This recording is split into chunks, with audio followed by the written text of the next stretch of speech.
ಎಲ್ಲರಿಗೂ ನಮಸ್ಕಾರ. ಇವತ್ತು ನಾನು ನಿಮಗೆ ಗೌರಿ ಬಾಗಿನ ಅಂತ ಕರೀತಾರಲ್ಲ, ಅದರಲ್ಲಿ ಇರೋ ವಸ್ತುಗಳನ್ನು ಯಾವ ಲಕ್ಷ್ಮಿಗೆ ಹೋಲಿಸಿದ್ದಾರೆ ಅಂತ ನಿಮಗೆ ತಿಳಿಸ್ಕೊಡ್ತೀನಿ. ಯಾರೆಲ್ಲ ನನ್ನ ವಿಡಿಯೋನ ಫಸ್ಟ್ ಟೈಮ್ ನೋಡ್ತಾ ಇದ್ದೀರೋ ಪ್ಲೀಸ್ ಸಬ್ಸ್ಕ್ರೈಬ್ ಮಾಡಿ ನೋಡಿ. ಹಾಗಾದರೆ ನಾವು ಬಾಗಿನದಲ್ಲಿರುವ ಸಾಮಾನುಗಳು ಯಾವುದು, ಅದರ ದೇವತೆಗಳು ಯಾವುದು ಅಂತ ತಿಳಿಯೋಣ. ಅರಿಶಿನ. ಅರಿಶಿನವನ್ನು ನಾವು ಗೌರಿ ದೇವಿಗೆ ಹೋಲಿಸ್ತೀವಿ. ಕುಂಕುಮ. ಕುಂಕುಮವನ್ನು ಮಹಾಲಕ್ಷ್ಮಿಗೆ ಹೋಲಿಸ್ತೀವಿ. ಸಿಂಧೂರ ಸರಸ್ವತಿ. ಕನ್ನಡಿ ರೂಪಲಕ್ಷ್ಮಿ. ಬಾಚಣಿಕೆ ಶೃಂಗಾರಲಕ್ಷ್ಮಿ. ಕಾಡಿಗೆ ಲಜ್ಜಾಲಕ್ಷ್ಮಿ. ಅಕ್ಕಿ ಶ್ರೀಲಕ್ಷ್ಮಿ. ತೊಗರಿಬೇಳೆ ವರಲಕ್ಷ್ಮಿ.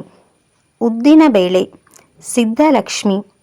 ತೆಂಗಿನಕಾಯಿ ಸಂತಾನಲಕ್ಷ್ಮಿ. ವಿಳ್ಯದೆಲೆ ಧನಲಕ್ಷ್ಮಿ. ಅಡಿಕೆ ಇಷ್ಟಲಕ್ಷ್ಮಿ.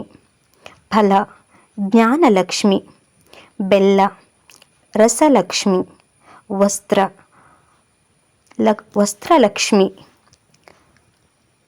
ಹೆಸರುಬೇಳೆ ವಿದ್ಯಾಲಕ್ಷ್ಮಿ.